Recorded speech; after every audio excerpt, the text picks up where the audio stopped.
Hello everyone, I am Gaurav and you are watching my YouTube channel physics Pathshala. तो भाई जो आज का टॉपिक है, it is for class 12, the chapter name is ray optics and the topic is optical instrument. तो ray optics के बारे में ऑलरेडी बहुत सारी बातें कवर कर चुके हैं। तो आज जो टॉपिक हम लेकर आए हैं वो है ऑप्टिकल इंस्ट्रूमेंट। तो ऑप्टिकल इंस्ट्रूमेंट आपको तीन पढ़ने हैं, एक तो सिंपल माइक्रोस्कोप, एक कंपाउंड माइक्रोस्कोप और फिर टेलीस्कोप। टेलीस्कोप में हम कई सारे टाइप्स पढ़ेंगे, वो अलग की बात है। तो तीन मेन आपके ऑप्टिकल इंस्ट्रूमेंट है। चलिए इन्हीं के बारे में डिस्कस करते हैं। सबसे पहले हम बात करें किसकी? सिंपल माइक्रोस्कोप की। तो शुरुआत करते हैं with simple microscope.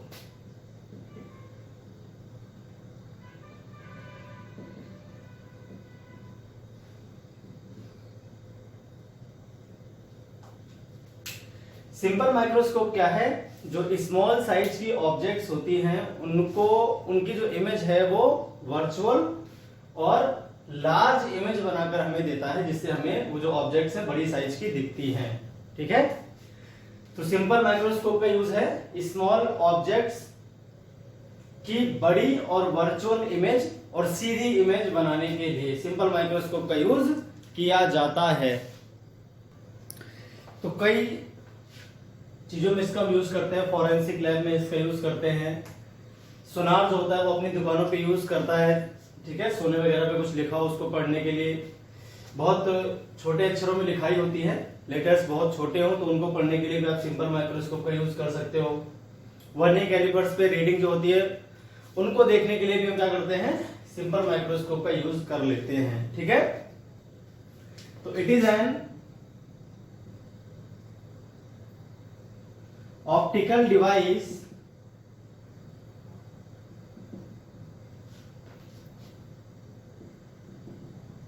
which is used to form a large virtual and erect image of very small objects।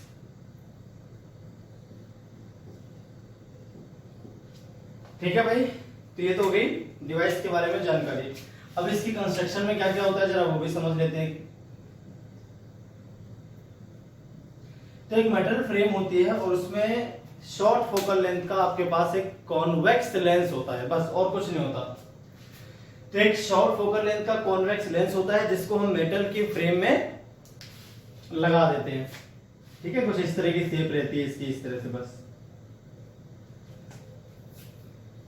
तो ये है आपका सिंपल माइक्रोस्कोप। यहां पर आपके पास कॉन्वेक्स लेंस है, इस फ्रेम में उसको फंसा दिया जाता है जिसकी फोकल लेंथ काफी शॉर्ट होती है। तो it consist of A short focal length,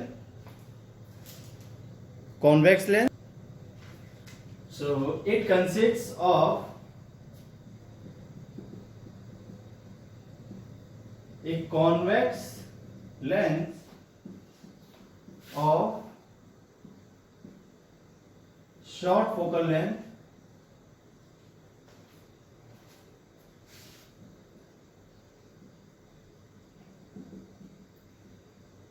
fitted in a metallic frame। ठीक है।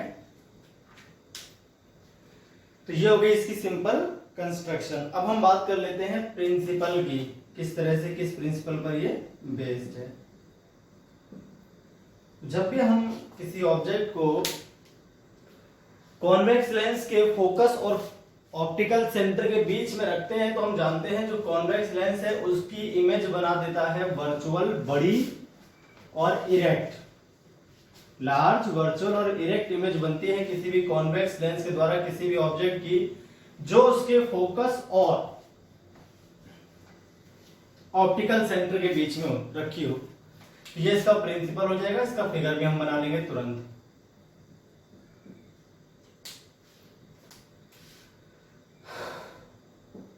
एक convex lens forms and enlarged, virtual and erect image of an object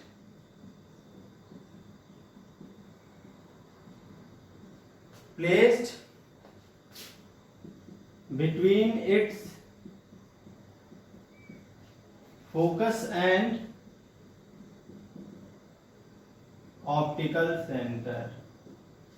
तो ये सिंपली क्या हो गया भैया इसका प्रिंसिपल। तो आपको जब सिंपल माइक्रोस्कोप का यूज करना है तो ऑब्जेक्ट को उसके फोकस और ऑप्टिकल सेंटर के बीच में ही रखना है ताकि उसकी बड़ी सीधी और वर्चुअल इमेज बन सके। तो आपके पास मान लीजिए ये एक कॉन्वेक्स लेंस है, ये इसका फोकस हो गया। तो आपको एक ऑब्जेक्ट रखनी है यहां पर, इसके ऑप्टिकल सेंटर और फोकस के बीच में।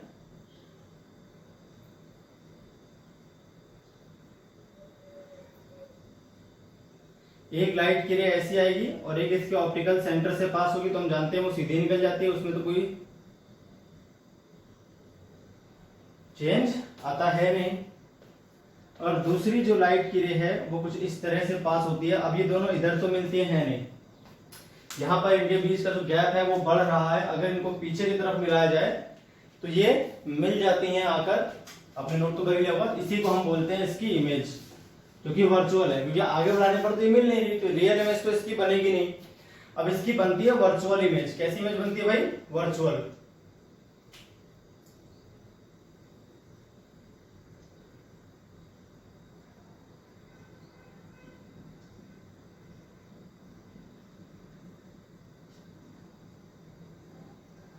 ये हो गई इसकी image A dash B dash. ये ऑब्जेक्ट थी आपके पास ए बी।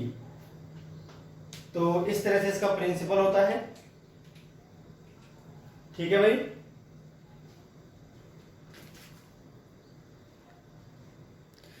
इसके यूजेस तो मैंने आपको बताई थी। सिंपल माइक्रोस्कोप यूज करते हैं, ज्वेलर्स सोनार जो होते हैं वो यूज करते हैं, वॉच मेकर्स जो होते हैं वो भी यूज करते हैं। ठीक है, क्योंकि वहां पर काफी स्मॉल रीडिंग्स लिखी होती है, उनको पढ़ने के लिए आपको सिंपल माइक्रोस्कोप की जरूरत पड़ती है। वर्नियर कैलिपर्स में जो रीडिंग लिखी होती है उनको पढ़ने के लिए भी आपको सिंपल माइक्रोस्कोप की जरूरत पड़ती है। स्टूडेंट्स भी इसका यूज करते हैं इन लैबोरेटरीज। तो ये तो हो गए भाई कंस्ट्रक्शन प्रिंसिपल कि हमने बात कर ली। अब हम बात करते हैं magnifying power of simple microscope. ये सब सिंपल माइक्रोस्कोप के बारे में ही चल रहा है। ठीक है भाई। मैग्नीफाइंग पावर, ये इसको एंगुलर मैग्निफिकेशन भी कहते हैं।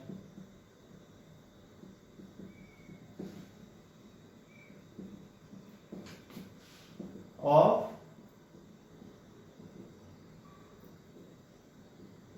Simple microscope. क्लियर है?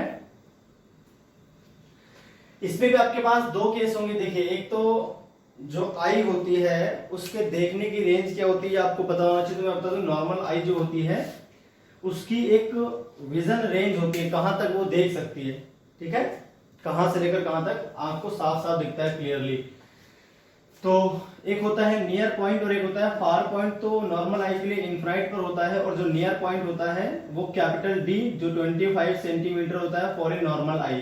तो कोई भी नॉर्मल आई अपनी आंख से 25 सेंटीमीटर की दूरी से लेकर इन्फिनाइट तक की दूरी के ऑब्जेक्ट्स को देख सकती है बहुत इजीली। ठीक है, कि विजन ऑफ आई होता है। नियर पॉइंट बोलते हैं इसको, और फार पॉइंट बोलते हैं दूर वाले, जहां तक हम ऑब्जेक्ट को देख सकते हैं दूर वाले ऑब्जेक्ट को, तो वो इन्फिनाइट पर होता है। डी को बोलते हैं least distance of distinct vision. 25 centimetre पर जब ऑब्जेक्ट रखी जाती है तो वहां पर हम उसे क्लियरली देख सकते हैं। उससे कम दूरी पर आपको उससे कम दूरी के ऑब्जेक्ट आपको क्लियरली दिखाई नहीं देती है, या वहां पर आपको एकोमोडेशन पावर लगानी पड़ती है आई की। तो नियर पॉइंट से लेकर फार पॉइंट तक की सारी ऑब्जेक्ट्स को जो आई है वो क्लियरली देख सकती है। तो मैग्नीफाइंग पावर भी आपकी इसी प्रकार से दो डेफिनेशन होंगी। एक तो होगी नियर पॉइंट के लिए, मतलब डिस्टिंक्ट विजन के लिए, और होगा नॉर्मल एडजस्टमेंट, जहां पर हम इन्फिनाइट पर इमेज को बनाकर देखेंगे। और एक होगा जहां पर हम least distance of distinct vision यानी कैपिटल डी पर इमेज को बनाकर देखेंगे। तो नियर पॉइंट किसी भी नॉर्मल आई के 25 सेंटीमीटर, जिसको कैपिटल डी से लिखते हैं, जिसको पढ़ते हैं least distance of distinct vision, और एक फार पॉइंट होता है जो इंफ्रारेड पर होता है किसी नॉर्मल आई के लिए। तो आपको यहाँ पर दो डेफिनेशन देनी है, मैग्नीफाइंग पावर और एंगुलर मैग्निफिकेशन के दो केस हैं। एक तो जो है आपका पहला है for distinct vision, for distinct vision, जब जो है आपकी फाइनल इमेज कहां पर बनती हो, least distance of distinct vision यानी कैपिटल डी पर बनती हो। When image is formed at least distance of distinct vision, जिसे हम कैपिटल डी भी बोलते हैं। तो पहली कंडीशन ये है, इस कंडीशन में मैग्नीफाइंग पावर क्या होती है वो समझना है, एंगुलर मैग्निफिकेशन क्या होता है वो आपको समझना है। तो इसको बहुत ध्यान से समझे। मैग्नीफाइंग पावर या एंगुलर मैग्निफिकेशन जो है आपका वो एक रेशियो है, ठीक है, दो एंगल्स का, जिसमें से एक एंगल होगा आपका इमेज के द्वारा आई या आई लेंस, यानी आई के पास जो लेंस रखा है यानी आपका जो माइक्रोस्कोप है उस पर, तो इमेज के द्वारा बनाया गया एंगल आई या आई लेंस पर, जब इमेज आपकी least distance of distinct vision पर बनती हो। और दूसरा एंगल जो लेना है आपको सीधे लेना है ऑब्जेक्ट का, जब आपका कोई भी डिवाइस नहीं थी, ऑप्टिकल इंस्ट्रूमेंट नहीं था, आप सीधे जो नॉर्मल आई है उससे सीधे आप देख रहे हो किसको, अनएडेड आई, किसी भी टाइप का कोई ऑप्टिकल इंस्ट्रूमेंट जब नहीं होता है तो आप क्या करोगे, ऑब्जेक्ट को पहले least distance of distinct vision पर रखकर उसका एंगल अपने आई पर मेजर करोगे, ठीक है, और उसके बाद फिर माइक्रोस्कोप के हेल्प से उसी ऑब्जेक्ट को आप इस तरह से एडजस्ट करोगे, इस तरह से रखोगे उसके फोकस और ऑप्टिकल सेंटर के बीच में। ये एंगल पहले मेजर कर लेना आपको, ऑब्जेक्ट का जो एंगल है वो आपको ऑलरेडी मेजर कर लेना है जब आपने सिंपल माइक्रोस्कोप यूज नहीं किया तब। तो एक तो पहले आपको ऑब्जेक्ट लेनी है, उसको 25 सेंटीमीटर की दूरी पर रखना है अपने आई से, यानी कैपिटल डी दूरी पर रखना है, इस कैपिटल डी को बोलते हैं 25 सेंटीमीटर। तो अनएडेड आई यानी कोई बिना ऑप्टिकल इंस्ट्रूमेंट की जो आई है उससे ऑब्जेक्ट को 25 सेंटीमीटर की दूरी पर रखकर उसका एंगल मेजर कर लेते हैं। इसके बाद हम सिंपल माइक्रोस्कोप की हेल्प से देखते हैं उसी ऑब्जेक्ट को, और ऑब्जेक्ट को हम इस तरह से एडजस्ट करते हैं कि अब उसकी इमेज वहीं पर बनती है जहां पर पिछली बार हमने ऑब्जेक्ट रखी थी, मतलब आई लेंस से आई से 25 सेंटीमीटर की दूरी पर। आई और जो माइक्रोस्कोप है काफी क्लोज होते हैं, जो लेंस जो आपका एंगल इमेज बनाएगी लेंस पर वही आपका लगभग आई पर भी बनेगा, क्योंकि आई जस्ट पीछे होती है लेंस के, और दोनों एंगल का जो रेशियो होगा उसी को हम बोलेंगे मैग्नीफाइंग पावर, ठीक है, इस केस के लिए और डिस्टिंक्ट विजन के लिए। तो डेफिनेशन देख लेते हैं। It is defined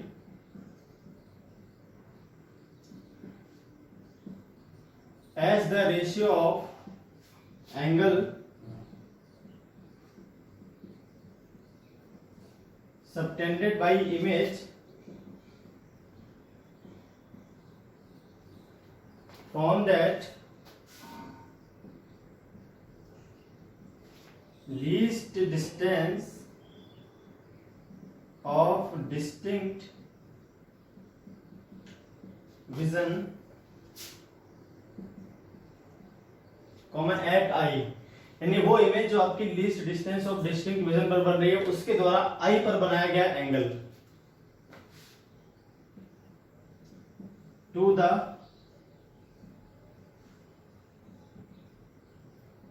angle subtended by object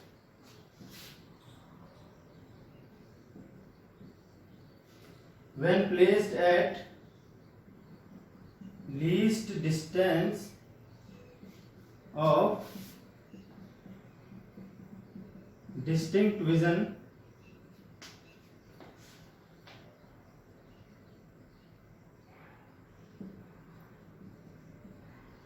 independently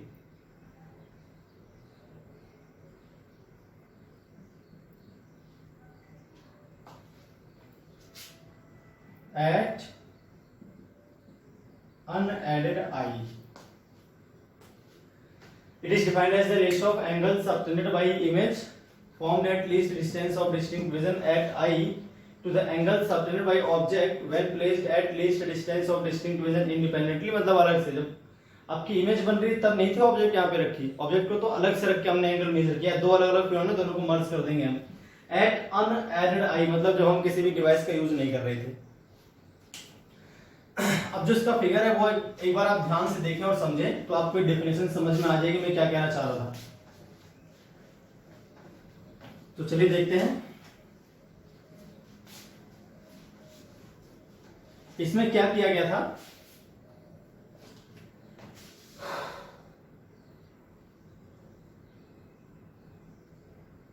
एक तो लिया आपने पहले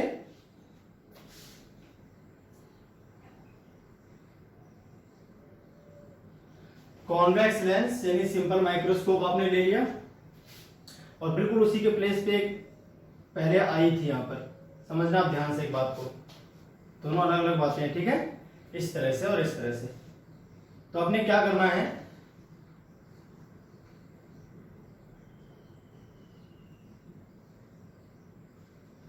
बिल्कुल least distance of distinct vision यानी यहां आपको एक ऑब्जेक्ट रखनी थी पहले जिसका नाम है ए बी और उसका एंगल आपको मेजर करना था यहां पर जो आई पर बन रहा था उसको मैंने मान लिया अल्फा। ये आपको अलग से करना है जब कोई भी डिवाइस नहीं थी, कोई भी सिंपल माइक्रोस्कोप नहीं था, बस आपकी सीधे आई पर एंगल जो बन रहा था वो आपने मेजर कर लिया, ठीक है।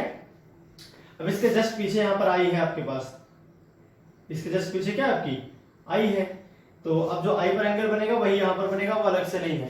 तो अब हमने क्या किया, ऑब्जेक्ट को हमने इस तरह से एडजस्ट किया कि अब इसकी इमेज बन रही है बिल्कुल एग्जैक्टली वही डिस्टेंस पर जहां पर पहले हमने ऑब्जेक्ट रखी थी।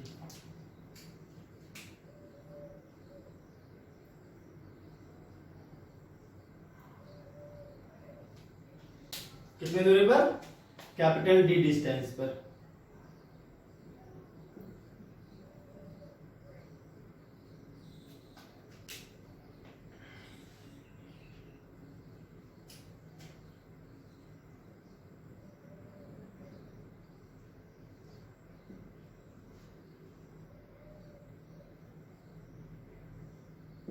एक लाइट के लिए ये है, इस तरह से जा रही थी।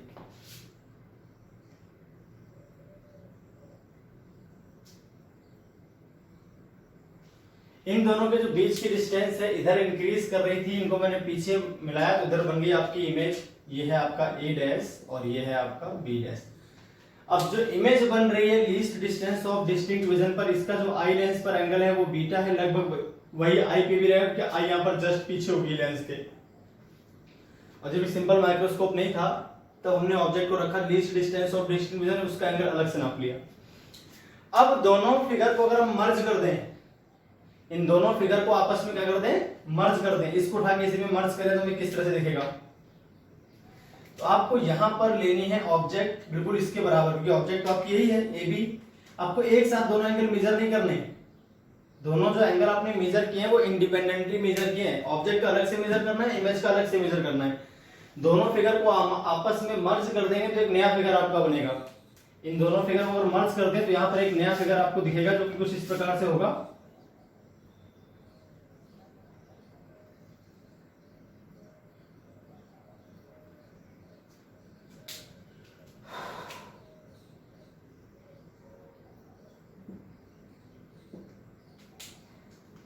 ये है आपके ऑब्जेक्ट,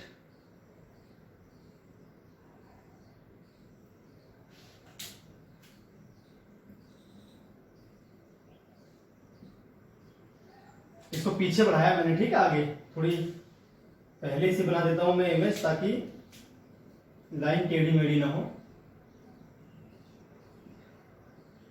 तो इधर ही आगे बढ़ाने पर तो मिल नहीं, जब इनको पीछे बढ़ाया तो इमेज यहां आपकी इस तरह से बन गई। अब इसको उठाकर अगर मैं इसी में मर्ज करूं तो आपको कुछ इस तरह से दिखेगा। इसके बराबर की जो है आपके पास यहां थी ऑब्जेक्ट, यहां रखी थी और उसका जो एंगल बन रहा था वो बन रहा था अल्फा, और जो इमेज का एंगल बन रहा है वो बन रहा है बीटा।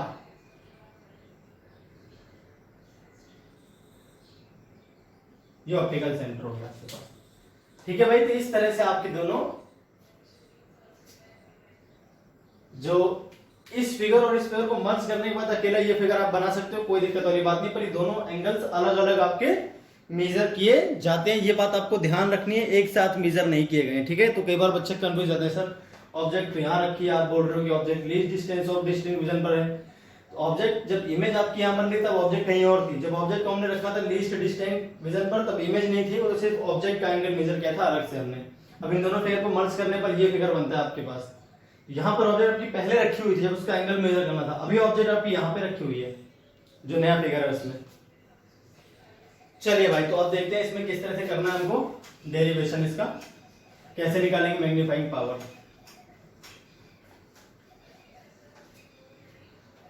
तो मैग्नीफाइंग पावर के लिए हम जानते हैं भाई कि जो ये मैग्नीफाइंग पावर है वो क्या है,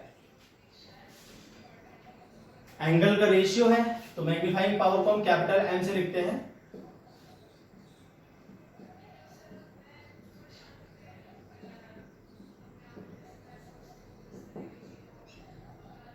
ये हो जाएगा बीटा अपॉन अल्फा। क्या हो जाएगा? Beta upon alpha. If aperture of lens is very small, then alpha and beta will be small. Hence capital M जो हो जाएगा, जो बीटा अपॉन अल्फा के बराबर था, वो हो जाएगा आपके पास tan beta upon tan alpha, क्योंकि आपका जो tan थीटा होता है वो लगभग थीटा के बराबर आता है जब आपका एंगल स्मॉल हो, ठीक है।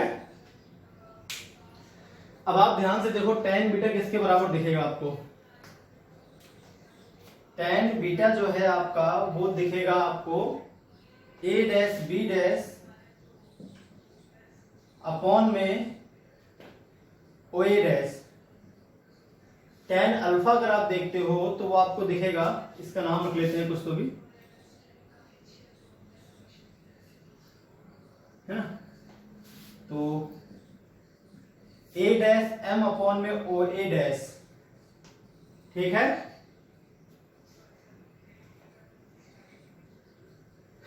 अब यहां से अगर हम देखें तो o a डैश आपस में क्या हो जाएगा, कैंसिल हो जाएगा।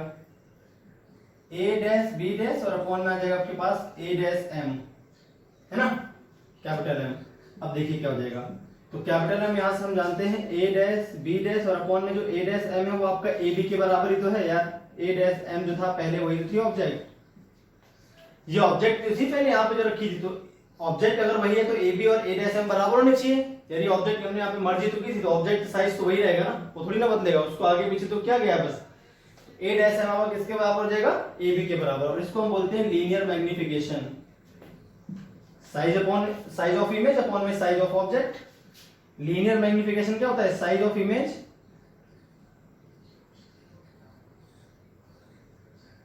Size of object.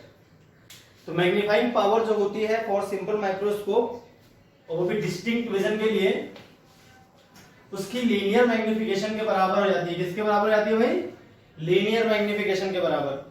और हम जानते हैं लीनियर मैग्निफिकेशन किसके बराबर होती है, for a lens v upon you के बराबर, क्योंकि हम जानते हैं स्मॉल m किसके बराबर होता है, v बाई यू के बराबर भी होता है। तो ये जो ऑब्जेक्ट है वो आपने मान ली u दूरी पर है, और आप जानते हो यहां पर जो इमेज बन रही है वो d दूरी पर बन रही है। कितने डिस्टेंस पर बन रही है भाई, d डिस्टेंस पर बन रही है आपकी जो इमेज बन रही है वो। तो माइनस कैपिटल D, ठीक है, v की वैल्यू पुट कर दी मैंने, माइनस कैपिटल D, और u को तो ऐसे लिखने दो, जो ऑब्जेक्ट है उसकी डिस्टेंस हमें पता नहीं है तो उसकी डिस्टेंस को आप u लिख रहे हो, उसमें कोई दिक्कत वाली बात नहीं है।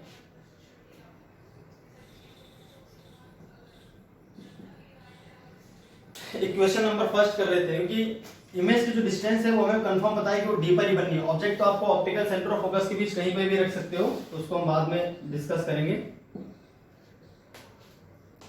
अब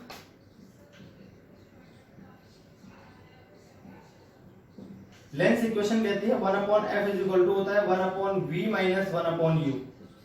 भैया फोकल लेंथ तो पॉजिटिव रहेगी, यार फोकल लेंथ तो आपकी पॉजिटिव रहेगी ना, फोकल लेंथ मान लीजिए एफ है तो पॉजिटिव रहेगी, अच्छी बात है।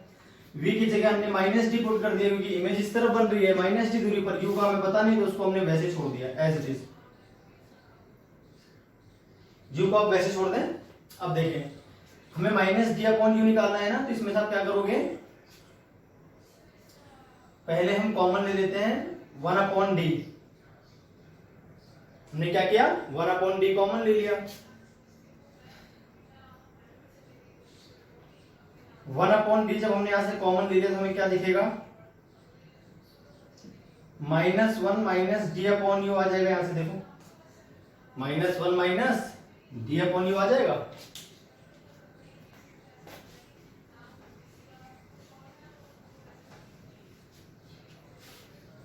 तो d upon F plus 1 is equal to हो जाएगा माइनस डी अपॉन यू।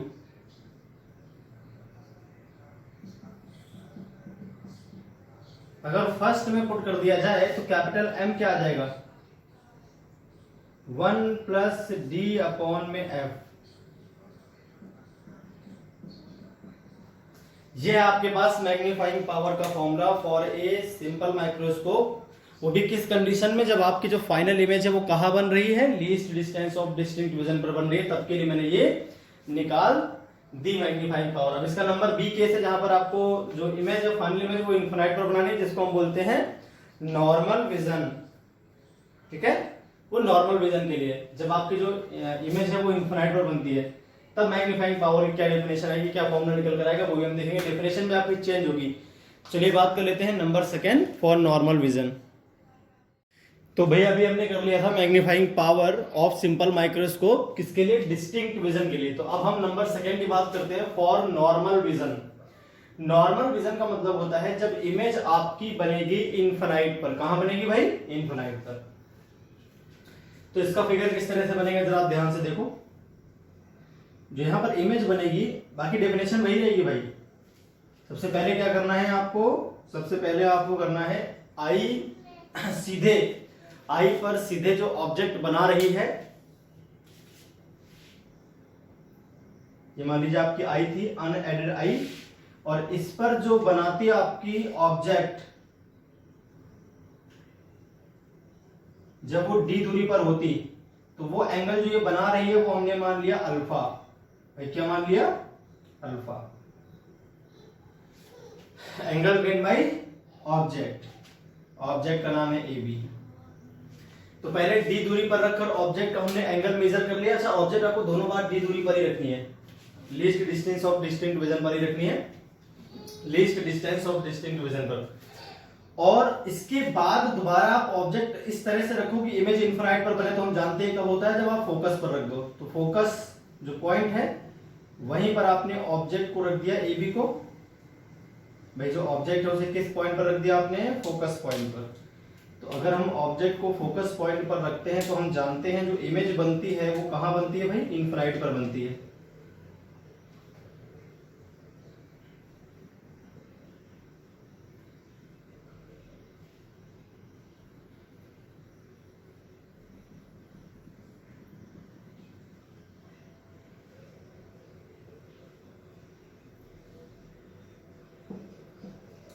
ये लाइन आपकी पैरेलल लाइंस आपको बना देनी है। एग्जैक्टली आपके पास स्केल हो गया, वैसे पैरेलल लाइन आप बना दोगे।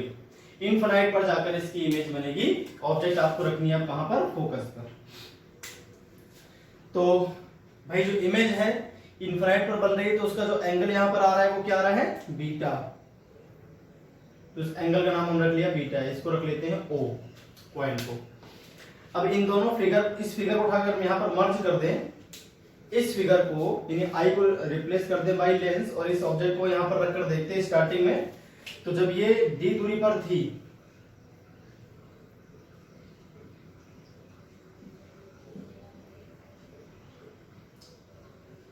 जब ये ऑब्जेक्ट आपकी डी दूरी पर थी तब जो ये एंगल बना रही थी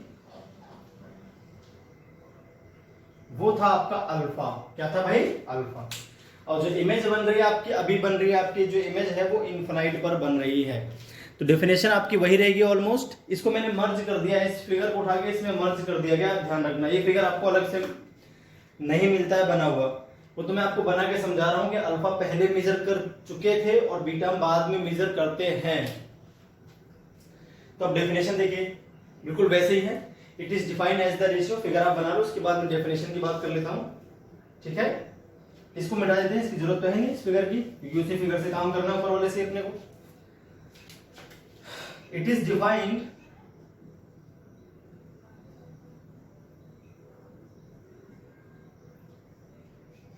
as the ratio of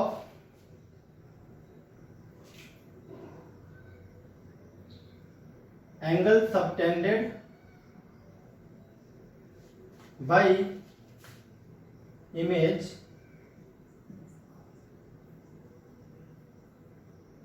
formed at infinity at आई या आई लेंस बोल दो। आई जस्ट इसके पीछे होती है, तो जो आई पर एंगल बनता है वही लेंस पर भी बनता है, तो आप या आई बोल दे या फिर आई लेंस बोल दे, एक ही बात है। आई के पास जो लेंस होगा उसको बोल देंगे आई लेंस, ठीक है। बिल्कुल जस्ट इसके पीछे आई होती है, जो एंगल इस लेंस पर बनता है वही आई पर बनता है। To the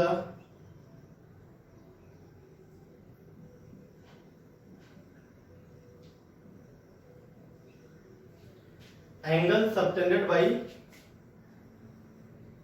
object at unaided eye when it is placed at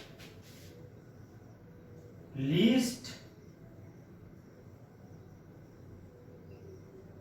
distance of distinct vision, least distance of distinct vision पर जब आपका होगा तब। तो ऑब्जेक्ट जब आपकी least distance of distinct vision पर थी तब उसका जो एंगल बन रहा था आई पर क्या था, और आपके पास जो ऑब्जेक्ट थी, सॉरी जो इमेज है वो क्या एंगल बना रही है, उनका रेशियो। तो फिर से करते हैं इसका डेरिवेशन, एग्जैक्टली ऐसे पीछे किया था हमने वैसे करेंगे। मैग्नीफाइंग पावर कैपिटल एम से लिखी जाएगी। इसका डेरिवेशन थोड़ा अलग होगा, इसका फॉर्मूला भी आपका अलग आ जाएगा। तो capital M is equal to होता है बीटा अपॉन में अल्फा, ये हो जाएगा आपका टेन बीटा अपॉन में टेन अल्फा, लिख देंगे फॉर स्मॉल एपर्चर। सभी डेरिवेशन आपको स्मॉल एपर्चर के लिए ही करने होते हैं, ये बात आपको और ध्यान रखनी, फॉर स्मॉल एपर्चर, ठीक है। चलिए टेन बीटा देखते हैं कितना आएगा। टेन बीटा को और यहां से देखें इस ट्रायंगल से, तो टेन बीटा को इस ट्रायंगल से देखो आप, ए बी अपॉन में ओ ए, और इससे देखें तो ए डैश एम, ठीक है, और अपॉन में आ जाएगा ओ ए डैश। यहां पर जो ए डैश एम है वो आपका ए बी के ही बराबर है, क्योंकि वो ऑब्जेक्ट थी पहले बस यहाँ पे रखी हुई थी, अब यहाँ पे रख दी गई उठा के। तो ए बी से ए डैश एम कट जाएगा, तो यहां से आपके पास आ जाएगा ओ ए डैश डिवाइड में ओ ए। अब आप ओ ए डैश को देखो तो ओ ए डैश जो है आपके पास वो माइनस डी है, और जो ओ ए है यानी जो ये है तो फोकल लेंथ के बराबर ही तो है, फोकस पे रखेंगे तभी तो इनफ्रारेड पे बनेगी। ये आपका माइनस है, कैंसिल हो गए, तो यहां से मैग्नीफाइंग पावर क्या आ गई भाई, डी अपॉन में एफ, ये लीजिए हो गया फॉर्मूला। तो सिंपल माइक्रोस्कोप की जो मैग्नीफाइंग पावर है यानी एंगुलर मैग्निफिकेशन है, फॉर नॉर्मल विजन होता है डी अपॉन एफ, और फॉर डिस्टिंक्ट विजन होता है 1 प्लस डी अपॉन में एफ। आपको इन फिगर्स का बहुत ध्यान रखना है, बिल्कुल एरो एरो जैसे मैंने बना रखी है एग्जैक्टली आपको एरो वैसे ही लगानी पड़ेंगी। यहाँ पर भी एरो लगाते हैं, यहाँ पर भी एरो लगाते हैं, एरो भी यहाँ पर बहुत जरूरी होती है लगाना, ठीक है। तो ये हो गई आपकी सिंपल माइक्रोस्कोप की बात। अब हम ऐसे ही बात करेंगे कंपाउंड माइक्रोस्कोप की, किसकी भाई, कंपाउंड माइक्रोस्कोप। चलिए कंपाउंड माइक्रोस्कोप की बात कर लेते हैं, वो क्या होता है। तो सिंपल माइक्रोस्कोप से जो स्मॉल ऑब्जेक्ट हैं उनकी लार्ज इमेज बनती है, कंपाउंड माइक्रोस्कोप से बहुत ज्यादा स्मॉल जो है जैसे बैक्टीरिया, उनकी इमेज को हम बड़ा देख सकते हैं। सिंपल माइक्रोस्कोप से आप बहुत छोटी चीज की इमेज को, जैसे बैक्टीरिया वगैरह की इमेज देखनी है, तो उस कंडीशन में आप सिंपल माइक्रोस्कोप यूज नहीं कर सकते, वो इतना मैग्नीफाई नहीं कर सकती किसी भी ऑब्जेक्ट की इमेज को। तो अगर ज्यादा मैग्नीफाइंग करना है आपको, बहुत ज्यादा स्मॉल ऑब्जेक्ट्स को देखना है, जैसे बैक्टीरिया लाइक ऑब्जेक्ट्स हैं उनको देखना है, तो उस केस में आपको कंपाउंड माइक्रोस्कोप का यूज करना पड़ेगा। तो अब हम बात कर लेते हैं कंपाउंड माइक्रोस्कोप की।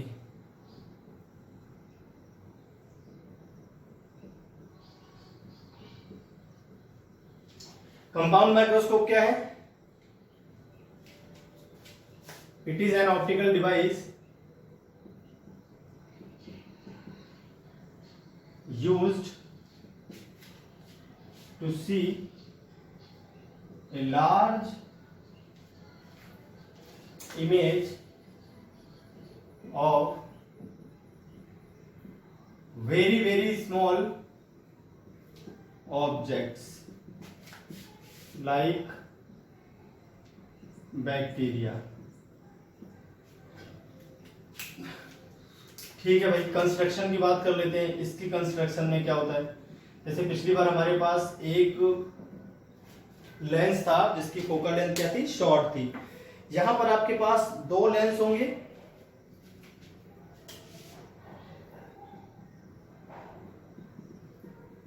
It consists of two convex lenses.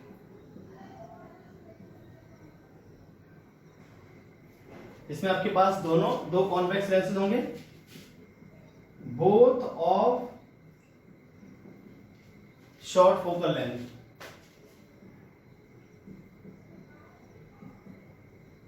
दोनों की जो फोकल लेंथ है वो शॉर्ट होगी। One has large aperture called eye lens and other has small aperture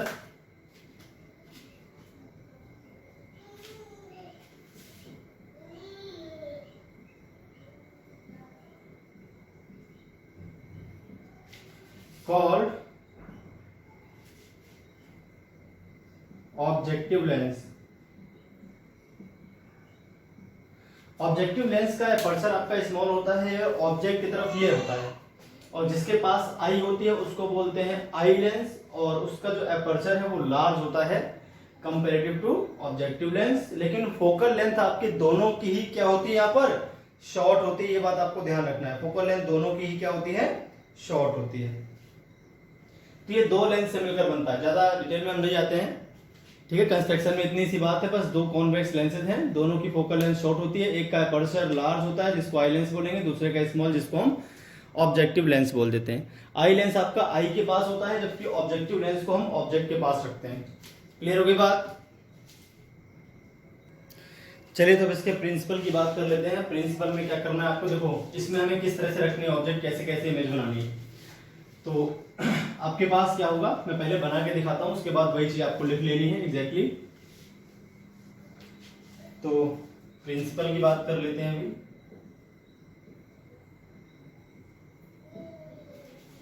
आपके पास दो लेंस होंगे, एक तो साइज में बड़ा होगा और एक साइज में थोड़ा छोटा होगा आपके पास। ठीक है, अब दोनों की फोकल लेंथ शॉर्ट ही है। इसकी फोकल लेंथ मान लीजिए FO है और इसकी फोकल लेंथ को हम बोल देंगे FE। इन दोनों को कंपेयर करें तो इसकी फोकल लेंथ जो होती है इससे थोड़ी ज्यादा होती है, पर वैसे दोनों की शॉर्ट फोकल लेंथ ही है।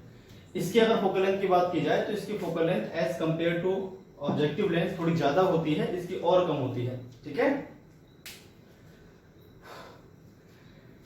जस्ट बियॉन्ड फोकस आप यहां पर एक ऑब्जेक्ट रख दोगे। ठीक है, अब इस ऑब्जेक्ट की जो है एक रियल और इन्वर्टेड इमेज बनेगी। यहां पर एक रियल और इन्वर्टेड इमेज आपकी बनेगी बिटवीन ऑप्टिकल सेंटर एंड, ये ऑप्टिकल सेंटर O डैश मान लेते हैं, इसको मान लेते हैं O।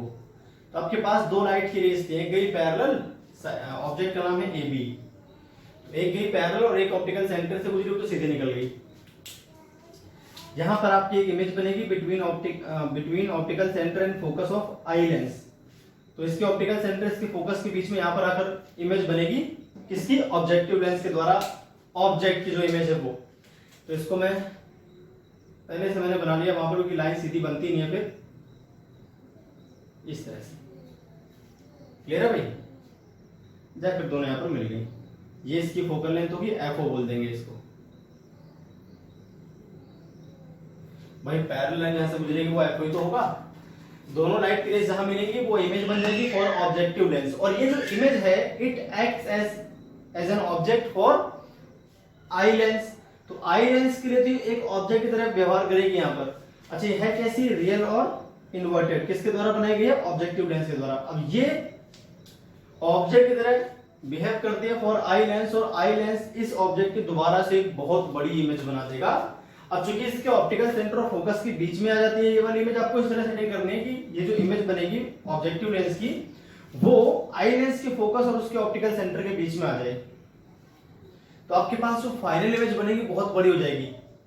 देखो मैं पहले से बना रहा हूं यहाँ पर, क्योंकि रेस को वापस लाते हैं तो थोड़ी दिक्कत होती है मिलाने में, तो मैं ऑलरेडी मिला के ले रहा हूँ, ठीक है, इन रेस को।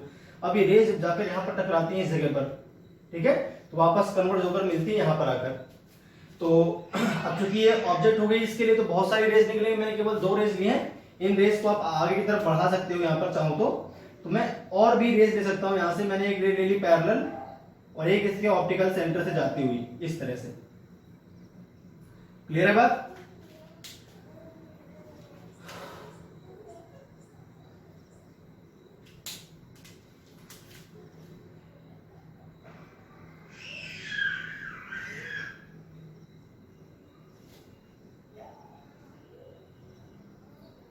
इस तरह से हो जाएगा आपके पास। ये जो रह गई ऐसे गई, जो ऑप्टिकल सेंटर से पास हो रही है वो सीधी निकल जाएगी भाई, क्योंकि ऑब्जेक्ट रेस के लिए कोई भी रे हम ले सकते हैं अपनी मर्जी से। यहाँ से बहुत सारी रेस निकलती होंगी, केवल ये 2 रेस थोड़ी आएंगी। वो तो मैंने सिर्फ 2 रेस लिए, और भी बहुत सारी रेस होंगी जो ऐसे आ रही होगी, वो ऐसे हो जाएगी पैरेलल, है ना।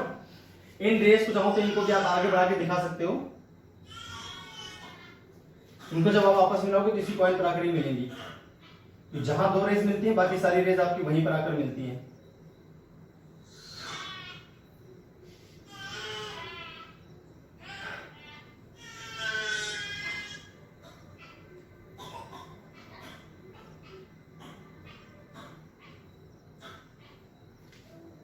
क्लियर हो गया बात? इस तरह से इसको अगर आप पीछे बढ़ाओगे तो ये भी एग्जैक्टली आपकी यहीं पर आकर मिलेगी, ऐसे। ये अब ये लाइन आप इस तरह सेटिंग करना है कि बिल्कुल सीधी दिखे। मेरी तिरछी दिख रही है, मेरे पास स्केल नहीं, तो आपकी सीधी दिखनी चाहिए। तो अब पहले से यहाँ पर इमेज बना लेना बड़ी सी, वरना आपसे बनेगी नहीं आसानी से। यहाँ पर एक बड़ी सी इमेज, यहाँ पर छोटी सी एक इमेज बना के और दोनों के ऑप्टिकल सेंटर से मिलाते हुए लाइन पहले ड्रॉ कर लेना यहाँ पे। उसके बाद यहाँ से एक लाइन लेना सीधी आगे की तरफ। तो इन सबको पीछे बनाने पर यहाँ पर आपकी इमेज बनेगी जो मैंने बना दी है, और इस इमेज का नाम रख लेंगे हम A'(B').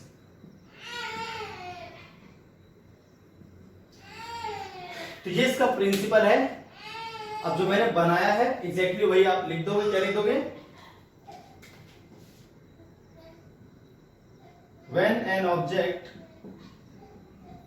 is placed just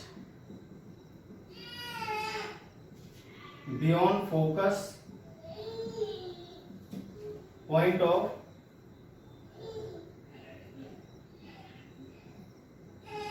objective lens,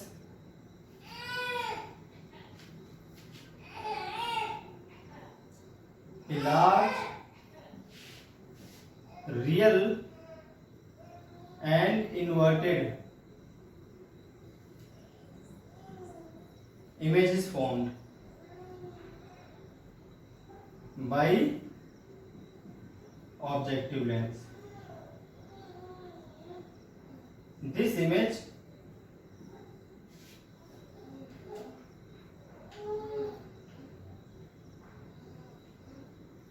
lies between focus and optical center of eye lens and acts as an object for eye lens. Again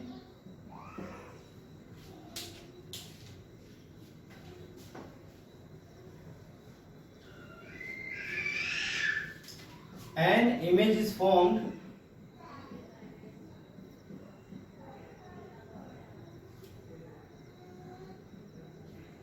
which is very large in size by eye lens।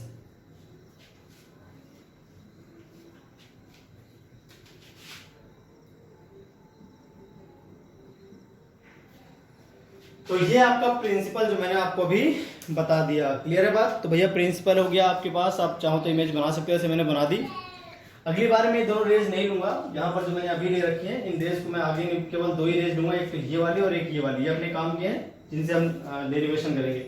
बाकी raise जहाँ पर दो raise मिलती है बाकी सारी raise वहीं पर मिलती है, घबराने की जरूरत नहीं सर ये रेज कहाँ से ले लिया आपने एक्स्ट्रा। जब ये ऑब्जेक्ट बन ही गया है इसके लिए तो यहाँ से कितनी भी रेज हम निकाल सकते हैं अपनी मर्जी से, केवल इन दो रेज की बात नहीं करनी है आपको। ठीक है, चलिए अच्छी बात है। तो अब हम आगे बात कर लेते हैं next.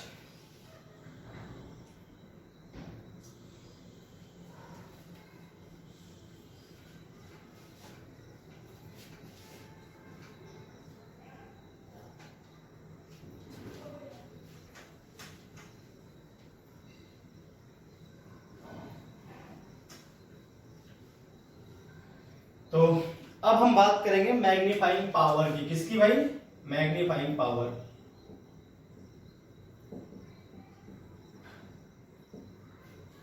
Magnifying power of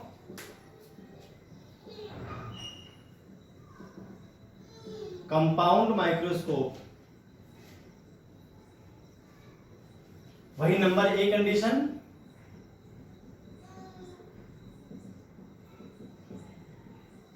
for distinct vision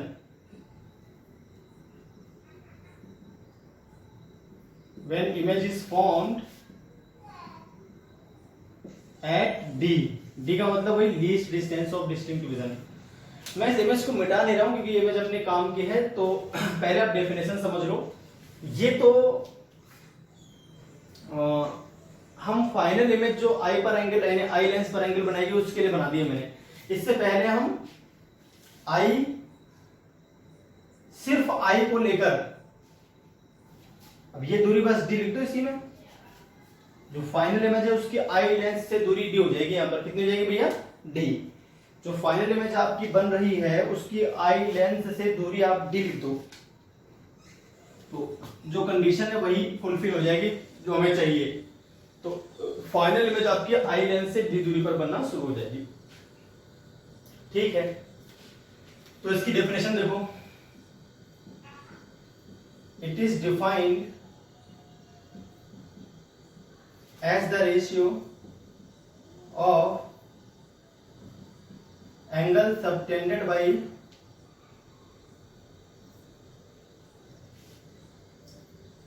final image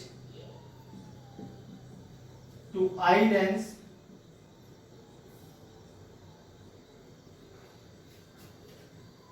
at eye lens कर देते हैं ना, image at eye lens when formed at D. D का मतलब least distance of distinct vision से है। डी का मतलब क्या है? Least distance of distinct vision to the angle subtended by object at unaided eye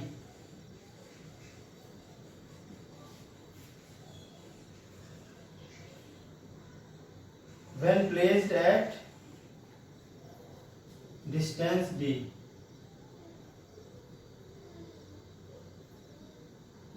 from I. तो फिर से आपके पास दो फिगर होंगे, सिंगल फिगर नहीं होगा ये, आपके पास दो फिगर होंगे और उन दोनों को मर्ज करके हम एक सिंगल फिगर बनाएंगे। तो ये तो जो फाइनल इमेज है उसका एंगल निकालने के लिए मैंने फिगर बनाया। इससे पहले बिना किसी इंस्ट्रूमेंट के आपकी जो आई थी उस पर हमने ऑब्जेक्ट का एंगल निकाल लिया था, ऑब्जेक्ट को उससे दूरी पर रखकर। ऑब्जेक्ट को उससे d दूरी पर रखकर हमने ऑलरेडी क्या निकाल लिया था, उसका एंगल निकाल लिया था। तो उसको आप चाहो तो यहां अलग से दिखा भी सकते हो।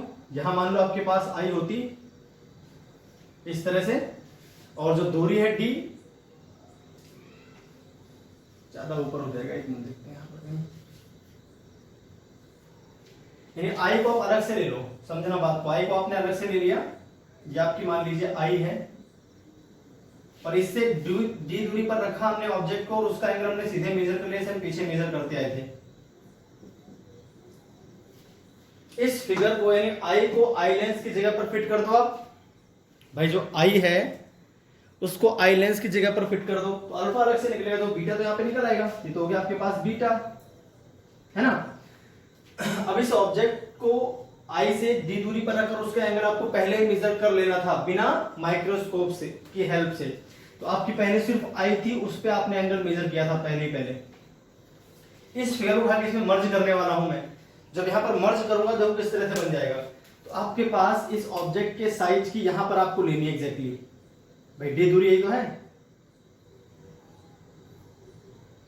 ये हो गया आपके पास, इसका नाम हम लेते हैं m, और इसका जो एंगल है सीधे आप यहां मेजर कर लो किस पे, I लेंस पर, क्योंकि बिल्कुल उसके पास ही I होगी, I लेंस के पास ही तो I होगी यार, तो जहां जो एंगल बनेगा I पर वही I लेंस पर भी बनेगा।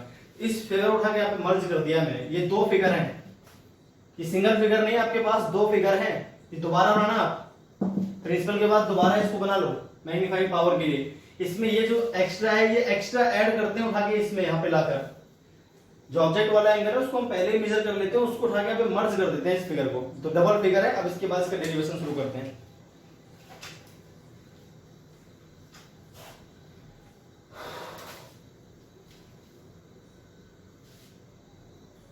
अब कंपैरेटिवली ये लार्ज एपर्चर का है, पर इसका एपर्चर इतना भी लार्ज नहीं होता, मतलब डेली लाइफ में जो डिस्टेंसेस हैं, ये वाले डिस्टेंस है इनके कंपैरिजन में काफी स्मॉल है एपर्चर अभी भी, हालांकि फिगर में मैंने लार्ज बनाया हुआ है। तो अगर हम डिस्टेंस u, v और d से कंपेयर करें तो इनका साइज जो होता है वो बहुत कम होता है। तो यहां पर हम लिखेंगे m इज इक्वल टू क्या आपके पास बीटा अपॉन अल्फा, इसको हम लिख देंगे tan बीटा अपॉन में tan अल्फा।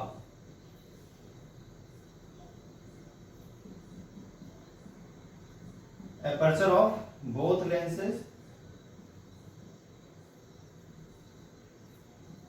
Are small.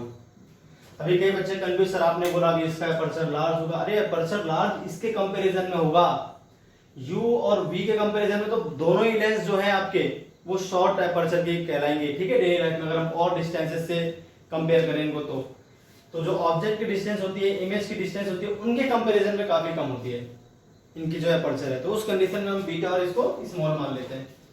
तो अगर बीटा अल्फा स्मॉल मानेंगे तो जाहिर सी बात है आपके पास tan बीटा tan अल्फा आ जाएगा, अच्छी बात है भाई। अब tan बीटा को तो आप यहां से निकालो इस ट्रायंगल से, देखो ये दिखा रखा है, तो a double dash b double dash upon में आ जाएगा आपके पास o dash a double dash, और अगर इसको देखें तो ये हो जाएगा a double dash m divided by o dash a double dash से कट जाएगा, ये आपस में कट जाएंगे, और ये हो जाएगा आपके पास a double dash b double dash, यहां पर आ जाएगा a डबल डैश m। अच्छा, इसको मैंने a double dash b double dash माना था, इसका नाम a भी था, इसका नाम रख लेते हैं a डैश b डैश। जो पहली इमेज थी उसका नाम रख लो आप a डैश b डैश, क्या रख लोगे भैया a dash b dash, clear है, ठीक है। ये आ गया आपके पास कैपिटल M। अब आप क्या करोगे, देखो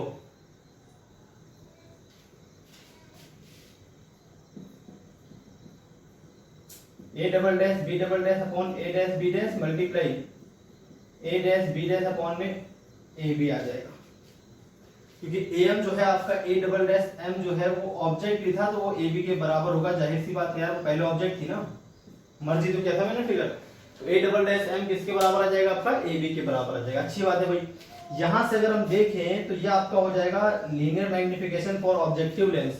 यार ऑब्जेक्टिव लेंस के लिए आपके पास, सॉरी ये आई लेंस की है, a dash b dash upon में a b जो है ये तो जाएगा mo, linear magnification for objective lens, और ये हो जाएगा आपके पास ME। क्यों, जरा आप ध्यान से देखो, अगर इस लेंस की लीनियर मैग्निफिकेशन निकालनी है तो इसके लिए ऑब्जेक्ट ये है और इमेज ये है, इमेज अपॉन में ऑब्जेक्ट साइज, जाहिर सी बात हम जानते हैं लीनियर मैग्निफिकेशन हो जाएगा। इसके लिए ये इमेज है, ये ऑब्जेक्ट है, तो size of image upon size of object हो जाएगा linear magnification of objective lens. Clear है बात, ठीक है। चलिए अब आगे बढ़ चलते हैं। तो ये आपके पास हो गया जो फॉर्मूला मैंने लिख दिया प्रूफ। इक्वेशन नंबर फर्स्ट कर लेते हैं, ध्यान रखने काम की चीज है, दोनों लेंस की जो लीनियर मैग्निफिकेशन है उनका मल्टीप्लाई कंपाउंड माइक्रोस्कोप की मैग्नीफाइंग पावर के बराबर आता है। ये हम अभी बाद में यूज करेंगे फॉर नॉर्मल एडजस्टमेंट। तो भैया MA इंटू MO तो आ गया। अब हम यहां पर बात करेंगे here eye lens behaves like a simple microscope. कैसे, देखो आई लेंस को हम देखें तो हमने पिछली बार सिंपल माइक्रोस्कोप के फोकस और ऑप्टिकल सेंटर के बीच में ऑब्जेक्ट को रखा था, उसने उस ऑब्जेक्ट की एक वर्चुअल लार्ज और इरेक्ट इमेज बनाई थी। बिल्कुल वैसे तो यहां हो रहा है, आपके पास आई लेंस है, बस ऑब्जेक्ट मैंने ऊपर रखी थी, यहाँ पे नीचे ऑब्जेक्ट मान लो, इसको तो भूल जाओ, एक ऑब्जेक्ट आपने नीचे रख दी तो उसकी बड़ी इमेज नहीं बन रही यहाँ पे वर्चुअल इरेक्ट। ये किसकी तरह बिहेव कर रहा है, सिमिलर टू सिंपल माइक्रोस्कोप। तो आई लेंस तो आपका सिंपल माइक्रोस्कोप की तरह बिहेव कर रहा है, सब कुछ उसका सिंपल माइक्रोस्कोप की तरह हो जाएगा। बच्चा ये लेंस की तरह बिहेव कर रहा है जैसे हम जानते हैं। तो यहां पर जो ME है आपका वो capital M for simple microscope, magnifying power of simple microscope. भाई चूंकि आई लेंस आपका सिंपल माइक्रोस्कोप की तरह बिहेव कर रहा है तो उसकी जो लीनियर मैग्निफिकेशन होगी सिंपल माइक्रोस्कोप की मैग्नीफाइंग पावर के बराबर आएगी। पीछे हमने प्रूव किया था फॉर सिंपल माइक्रोस्कोप जो मैग्नीफाइंग पावर होती है वो एग्जैक्टली किसके बराबर होती है, उसकी लीनियर मैग्निफिकेशन के बराबर होती है। अब चूंकि जो डिस्टेंस है वो d दूरी पर बन रही है इससे, तो हम जानते हैं इस केस में किसके बराबर आता है, ये 1 + d अपॉन में f e लिख देंगे इसको, क्योंकि इसकी फोकल लेंथ को fe से लिखेंगे और इसकी फोकल लेंथ को हम fo से लिख देंगे। तो ME तो आपने यहां से निकाल दिया, एंड MO देखा जाए तो MO हम जानते हैं किसके बराबर आ जाएगा, VO अपॉन में UO के बराबर। अरे भैया किसके बराबर आ जाएगा यार, VO अपॉन में UO के बराबर ही तो आ जाएगा ये। तो ये आ गया आपके पास फॉर्मूला। तो पुटिंग इन फर्स्ट कर दें, putting in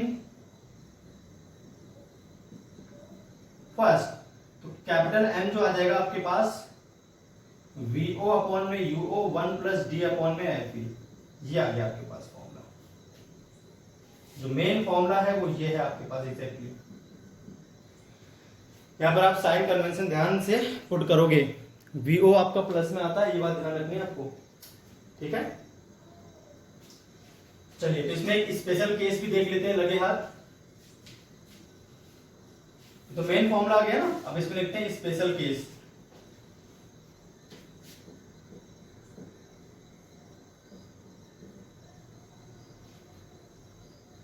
When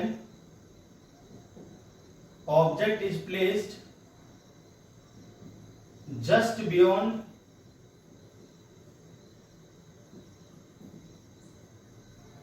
the focus of objective lens and image A'(B' is formed just near to eye lens।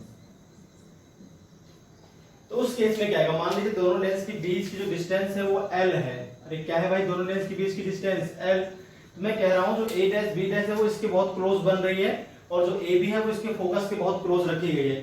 तो उस केस में दो बातें होंगी, एक तो आपका जो U0 होगा वो सीधे सीधे -FO के बराबर हो जाएगा, इस तरफ है ना। यदि ऑब्जेक्ट इसके बहुत पास में होगी तो जो U आएगा लगभग किसके बराबर होगा, FO के बराबर, तो लगभग लगा रहा हूं, ठीक है। और जो आपका V0 हो जाएगा, तो V0 किसके बराबर हो जाएगा, V0 आपका हो जाएगा लगभग L के बराबर, है ना।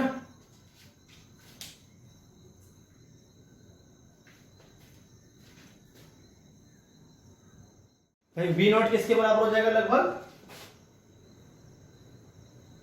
वी नॉट लगभग आपका प्लस एल के बराबर हो जाएगा। अब क्या आएगी magnifying power, L minus L upon में F O 1 plus D upon में एफ ई। ये माइनस ये बता रहा है कि जो फाइनल इमेज है आपकी वो इन्वर्टेड है, या जो फाइनल इमेज है वो कैसे है, इन्वर्टेड। ये आ गया मैग्नीफाइंग पावर का फॉर्मूला आपके लिए स्पेशल केस में। दोनों लेंस के बीच की दूरी ऐसे रखी हो तो आप इस तरह से इजीली कर सकते हो। अब नंबर बी केस कर लेते हैं इसका, फॉर नॉर्मल एडजस्टमेंट। किसके लिए करेंगे भाई, for normal adjustment.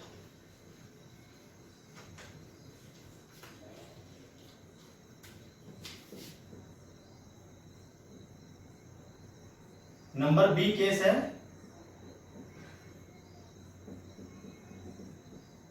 Normal vision. जब आपकी जो इमेज है वो इन्फिनाइट पर बने, इमेज कहां पर बने भाई, इन्फिनाइट पर बने, तो मैं यही केस रखूंगा एग्जैक्टली। फिगर में बार बार नहीं बना पाऊंगा, बहुत बड़ा सा, चलो हटा दो, बना देते हैं, कोई दिक्कत नहीं। दोबारा फिगर, एक बार फिगर आप देखें कैसे बनेगा इसका। वैसे इसी में चेंज कर सकता था मैं, पर अब एक बार देख लो इमेज बनती कैसे एग्जैक्टली, है ना। यहां पर when image is formed at infinity,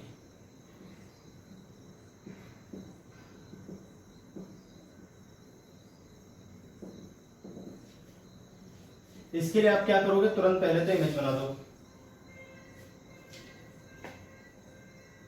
एक बड़ा सा लेंस ले लिया मैंने इधर, ठीक है, एक छोटा सा लेंस ले लिया आपने स्मॉल एपर्चर का, जस्ट बियॉन्ड आपने एक ऑब्जेक्ट रख दी।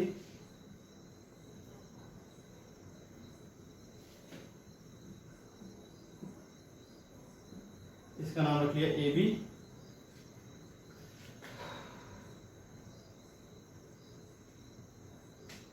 यहां पर एक, अच्छा ये ज्यादा इधर नहीं बनानी है आपको, इसके फोकस पर आनी चाहिए। जो इमेज आनी चाहिए वो कहां आनी चाहिए भैया, आई लेंस के फोकस पर आनी चाहिए। इसको आप एग्जैक्टली यही मिला देना, ठीक है। ये हो जाएगा एफ ओ। ये आपका जो पॉइंट है वो एफ ई है, और एफ ई पर ही बन रही है आपकी ए डैश बी डैश। हम जानते हैं किसी लेंस के फोकस पर अगर कोई ऑब्जेक्ट, देखो भाई ये जो इमेज है इसके लिए तो ऑब्जेक्ट डायरेक्ट ट्रीट करेगी, तो इसके लिए ऑब्जेक्ट है जो कि उसके फोकस पर आ गई, तो इसकी इमेज कहां बनेगी, इनफिनिट पर बनेगी, जाहिर सी बात है। यहां से एक लाइट की रेज ले जाओ इस तरह से, एक ले जाओ इस तरह से, अब इन दोनों को पैरेलल कर देना और पीछे की तरफ बना देना इस तरह से, इनफिनिट पर बनेगी इमेज। कहां बनेगी, इनफिनिट पर। इधर से देखते हैं आई हम, तो आई को लगता है दोनों रेस कहां से आ रही है, इनफिनिट से आ रही है, तो इमेज आपको कहां दिखेगी, इस बार इनफिनिट पर दिखेगी। ये कंफर्मेशन में ए डैश बी डैश जो आएगा वो कहां पर आएगा आपका, ए डैश बी डैश फोकस पर आएगा, किसके, दूसरे वाले लेंस के। ये पॉइंट ओ ले लिया आपने तुरंत, ये पॉइंट ओ डैश ले लिया, बाकी सब कुछ वही है। इसमें भी it is defined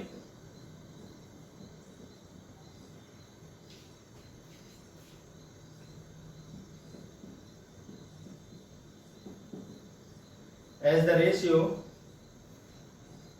of angle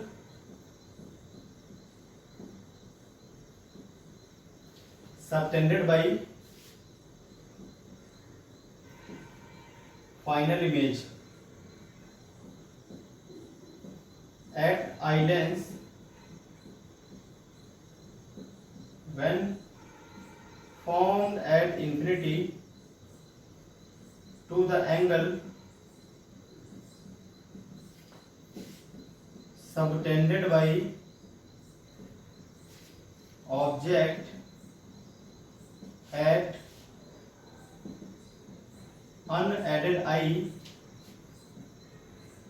when placed at distance d from eye। Object को आपको डी डिस्टेंस पर रखकर ही मेजर करना है, जो एंगल मेजर करना है। तो ऑब्जेक्ट मान लो आपकी यहाँ कहीं थी स्टार्टिंग में, ये दूरी आपकी मान लीजिए डी है, भाई जो ऑब्जेक्ट थी ना आपकी ये, इसको आप यहाँ बना लो, ये थी आपकी ऑब्जेक्ट, और जिसका एंगल था यहाँ पर अल्फा था, और जो नीचे एंगल बन रहा है आपका, ये है आपका बीटा। ठीक है, इसको आप मान लो mn। ये पहले ऑब्जेक्ट थी जिसका एंगल हमने मेजर कर लिया। दो फिगर मर्ज है इसमें, ये अलग फिगर था और बाकी फिगर तो आपका था ही एग्जैक्टली। यहाँ पर इसकी जगह पर क्या थी, आई थी, जो लेंस है वहां पर आई पर इसने अल्फा एंगल बनाया था। आई उड़ा के लेंस रिप्लेस कर दिया, वहां पर भी एंगल हमने अल्फा ही लिया। ठीक है भाई, अब इसके लिए देखो प्रूफ कैसे करेंगे। तो एज वी नो, अभी हमने किया था कि जो कंपाउंड माइक्रोस्कोप के लिए मैग्नीफाइंग पावर आती है वो आती है MO मल्टीप्लाई ME। ये आपको बार बार प्रूफ करने की जरूरत नहीं है, MO multiply ME magnifying power हो जाएगी कंपाउंड माइक्रोस्कोप के लिए, हमेशा ऐसा ही होता है। थोड़ा शॉर्ट में कर रहा हूं, ठीक है, बार बार प्रूफ नहीं करेंगे इसका। अब चूंकि जो आई लेंस है वो बिहेव कर रही है एज अ सिंपल माइक्रोस्कोप, और सिंपल माइक्रोस्कोप के लिए जब फाइनल इमेज इंफ्रारेड में बनती है तो ME क्या आता है, D अपॉन में FE। ME के प्लेस पे D अपॉन FE हो जाएगा और MO आपका वही आ जाएगा VO अपॉन में UO। ये हो जाएगी इस बार आपकी magnifying power.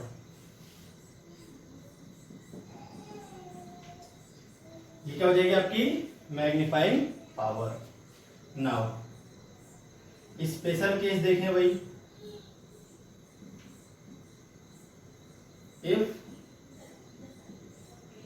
Object is just beyond of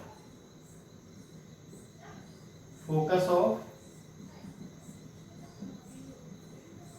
objective lens and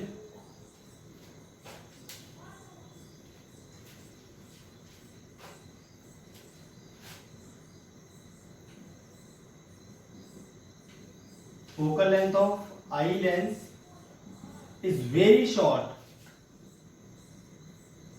भाई इसकी फोकल लेंथ बहुत ज्यादा शॉर्ट है, और फोकल लेंथ अगर L के कंपैरिजन में बहुत शॉर्ट है तो हम जानते हैं फोकस पर ही तो बनी थी a', तो इसकी जो दूरी आएगी लगभग L के बराबर आ जाएगी, जाहिर सी बात है। तो पिछली बार की तरह U0 क्या आ जाएगा यहाँ पर -FO, और VO क्या आ जाएगा लगभग +L।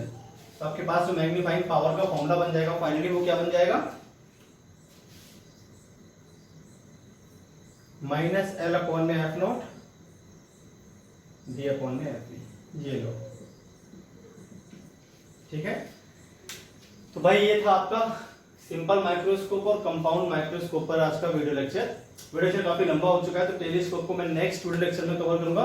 आई होप आपको पूरी बातें समझ में आई होंगी। तो आज के लिए इतना ही, फिर मिलते हैं नेक्स्ट वीडियो लेक्चर में।